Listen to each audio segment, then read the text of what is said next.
What's up, everybody? Matt Kajeski here, back again with the Stokastic Fantasy Football YouTube channel. And today we are talking must draft running backs outside the first round. Before we get started, make sure to hit that thumbs up button, subscribe to the channel, and hit the notification bell so you know when this and all other content goes live. And we are also brought to you today by Underdog Fantasy. We'll be referencing their ADP all throughout this video. But if you've never heard of Underdog, they are the best place to play fantasy football in the summer months. They unveiled Best Ball Mania 3 earlier this year, which is a tournament that has $10 million in total prizes. All you have to do is draft your team. That's it. There's no in-season management, no waivers, no trades. Underdog is going to set your highest score every single week, and then the highest score at the end of the year wins. Last year's Best Ball Mania championship team was drafted in June, so there is no time to wait. Better yet, they're going to double your first deposit up to $100 when you use the promo code AWESOMO. All you have to do, head to underdogfantasy.com, go to the App Store, or even just click the link in the video description below and take advantage of that free $100. Again, promo code AWESOMO. All right, so we are going to go round by round for the first few rounds after the first, talk about running back values, try to give you league winners, players that are actually difference makers to your fantasy football leagues, and we will be using Underdog's ADP to do so. The second round, it's an interesting spot overall. And when you look at ADP, I think the best value truly is Aaron Jones of the Green Bay Packers. Currently, his ADP on Underdog is 17th overall. So he is a mid-second round pick at this point. Don't be surprised if he creeps a little higher come August. The thing with Aaron Jones, there's Davante Adams exiting the offense. Now from here, everything else is the same. Aaron Rodgers is back. It's a phenomenal offensive line. They were 5th overall in PFF's preseason rankings this year. And Aaron Jones is already incredibly efficient. Yards after contact per attempt, last year he was 12th. Forced missed tackles, 12th. Receiver, he's excellent. And we've seen spike weeks from Aaron Jones when Davante Adams is off the field. Now we have a full season of this. Yes, A.J. Dillon is there. Yes, A.J. Dillon is going to handle a significant workload on the ground. But when you look at Aaron Jones even last year, 11.4 carries per game, 4.3 targets. That's solid volume to begin with. And again, we are removing Davante Adams. So expect that target share to jump just as we've seen in the past when those splits have arisen. And this team still should be very good overall. Last year, the Packers were 8th in pass rate in neutral game scripts. Now, I don't expect that to be the case, and they do play in one of the weakest divisions in football. But when they do pass, Aaron Jones should be a focal point of that. And then from there, plays per game, they were actually around league average. They were 18th, so not quite as slow as some people have billed them to be. Right now, Aaron Jones, he's coming off the board around players like Alvin Kamara, Saquon Barkley. I think he's firmly the best play in this range. And in the second round, he is going to be the preferred pick. Going to round 3. This is a spot where I think we can also capitalize on some volume due to a player exiting an offense. And we're going to hone in on James Conner of the Arizona Cardinals. He is currently coming off the board ADP of 32.2. So he's just inside that third round marker. And if you can get him in the fourth, man, that is a really good value. The big thing with James Conner, we lost Chase Edmonds. So Chase Edmonds, this team has a ton of vacated opportunity. 62, nearly 63% of their returning carries, boom, gone. 45% of the red zone attempts, gone. And Chase Edmonds, we know what he did as a receiver. James Conner last year, we got the touchdowns, but he also averaged 13.5 carries per game, 2.6 targets, and he was also efficient on the ground, particularly from a forced missed tackles perspective. He was 12th in forced missed tackles with 40. Now his yards after contact per attempt, not the best, 2.8, was 28th. But again, this offensive line isn't fantastic. They are just 25th in Pro Football Focus's preseason rankings, So no James Conner, he's not going to have the holes that Aaron Jones has for him up front, but he does have the volume. Behind him, Arizona just added Keontae Ingram on day 3, and Darrell Williams, a journeyman who was a situational player with Kansas City, but allegedly hasn't even been working as the second team running back in camp. That belongs to Benjamin currently. So with James Conner already handling a large workload, again, over 15 touches per game last year, and with Chase Edmonds exiting, no viable backup behind him to steal more than just a handful of touches per game, James Conner should be in line for a monstrous workload with Arizona. And a lot of that should be an increase in the receiving game, which was the primary role of Chase Edmonds. Getting to the fourth round, this is a spot where I think we can actually target a couple players.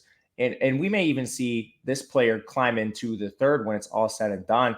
Travis Etienne currently has an ADP of 36.9. So based on the way we're recording this video, he is technically a fourth round pick. Now, in a lot of leagues, he is going to go in the third round, literally pick 36.9 overall. So we'll discuss him kind of in conjunction with Connor. Travis Etienne, second-year player for the Jacksonville Jaguars. He is coming off the season-ending foot injury. We did not get to see him at all last year, but coming out of college, he was a very intriguing prospect. He had the first-round draft capital, solid size, and he had elite speed for the position, not to mention production all the way back to his freshman year. And fortunately, he did have receiving concerns, but he was able to squash them late in his career with Clemson. His last 2 seasons, he was an elite receiver.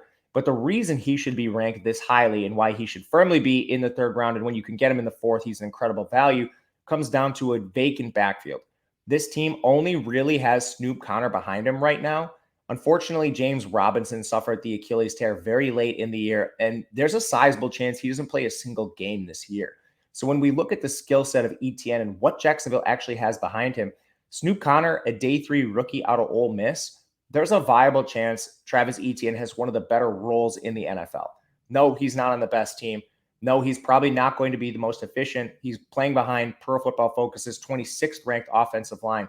But as we've seen with James Robinson just a few years ago, volume does trump all, and Travis Etienne should be in line to see it here.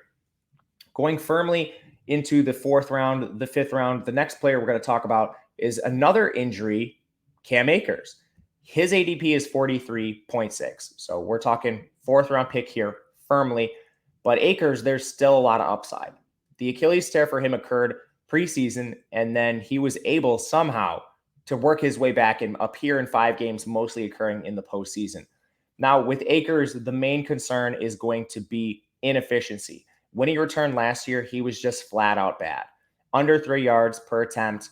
And then you look at the efficiency metrics, 2.31 yards after contact per attempt. That was way down from the previous year when he was at 2.96. Forced missed tackles, only 10. In the previous year, he was at 27. So this wasn't a guy that was explosive. He wasn't forcing a lot of missed tackles, and he wasn't creating on his own. But again, he was just 6 months out from an Achilles tear.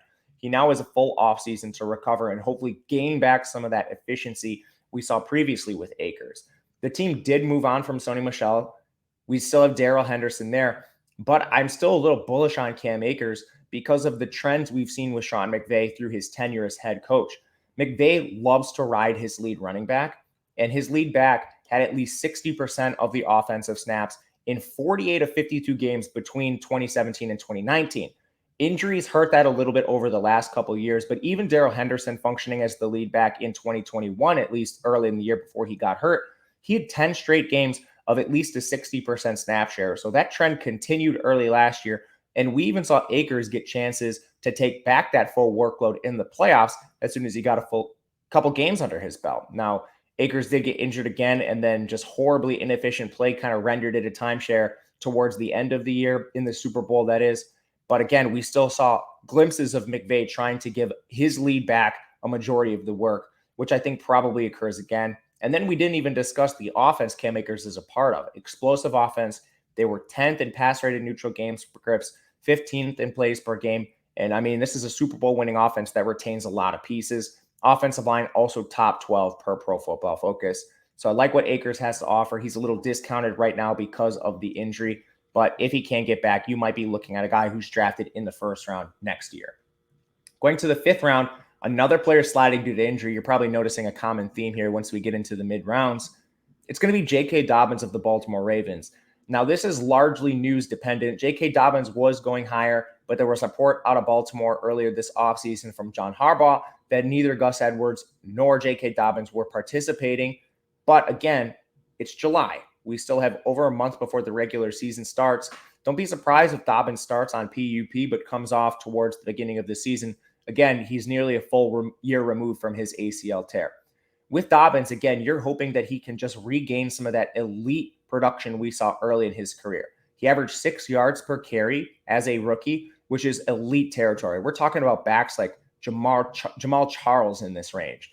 And when you look at the efficiency metrics, Dobbins, 3.35 yards after contact per attempt. That is elite. That's higher than Aaron Jones. He's among the most elite rushers of the ball. Forced missed tackles, he had 28 on just 153 attempts. The question is, can Dobbins get back to this level or even a fraction of it? Because the offense is conducive to running back success. The offensive line is solid. They were 17th in Pro Football Focus's preseason rankings, and they're going to be extremely run heavy. Last year, this Ravens team was 23rd in pass rate and neutral game scripts. They were first in plays per game, so running a lot of plays and run heavy, and there's a chance that they're even run heavier. In previous years, this team was right around 30th in pass rate and neutral game scripts, and now you're moving on from some significant players. They trade Marquise Brown. It's essentially just Mark Andrews, Rashad Bateman, and then whoever ends up stepping as the wide receiver 2, Devin Duvernay, Tylan Wallace, remains to be seen. But all this points to Baltimore going back to their bread and butter and running the ball at a top 3 rate in the NFL, which should benefit J.K. Dobbins as long as he is healthy enough to play, which I very much expect him to be. So with an ADP of 56.2 on Underdog Fantasy, he is a supreme value in the 5th round. All right, last one here. We're going to get to a bonus player coming off the board outside the top 100 picks. So this is very much your league-winning style player. We will hone in on Buffalo Bills rookie James Cook. Now, first of all, James Cook got good draft capital, day 2 pick, solid receiving back coming out of Georgia. He's not the biggest, just north of 200 pounds, but we haven't seen Buffalo use a running back of that size since Zach Moss. Now, they still have Devin Singletary, but it appears James Cook is poised to take over the receiving role in this offense. He was the best receiving back, pure receiving back in this class, and often lined up out wide and in the slot for Georgia. When we look at Devin Singletary's skill set, he was solid as a rusher, but he was among the league worst receiving backs in the NFL. Among all running backs that had 30 targets last year, Devin Singletary was 50th in yards per route run. We saw this Bills team try to sign J.D. McKissick. That was blocked, and then they addressed this running back position with a pass-catching back on day 2 in James Cook. He probably will not have a full feature workload like some of the other backs we talked about on this list, but he's going to start with that pass-catching role, which is very valuable. And he could potentially work his way into an Alvin Kamara-like role, maybe an early career Alvin Kamara type role, where it's mainly coming via receiving, but you're adding 8 to 10 touches on the ground. Then if anything were to happen to Devin Singletary, you're looking at a potential workhorse role in an elite offense. The Bills were 2nd in pass rate and neutral game scripts. They were 6th in plays per game. And this Josh Allen-led team is going to score a ton of points this year. So James Cook with an ADP of 108.1 outside the top 100 picks. Love him as a flyer for zero RB builds or just a team looking to round out what they have at running back late in drafts. But that will do it for us today. Follow me, Matt Kajeski, on Twitter at Matt_Kajeski. And thank you to Underdog Fantasy for sponsoring the video.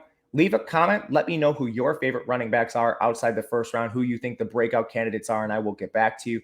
But until then, thank you guys for watching, and we will see you again next time.